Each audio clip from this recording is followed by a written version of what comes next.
comment. You say stop when you're 1 so that we can get card for you. Okay, stop. So we can stops. Okay. So I think one of your friend can do this as well. Ganito gawin natin. I want you to sign the card.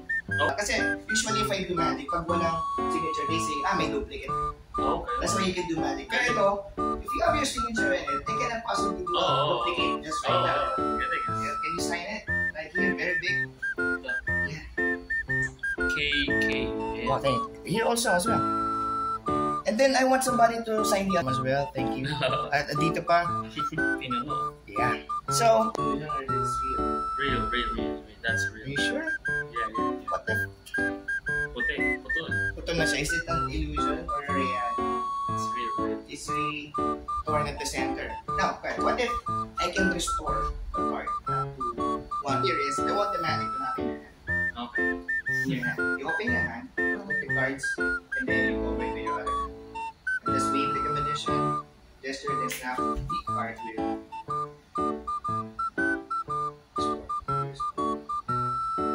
the more than amazing way because I restored it. Wow.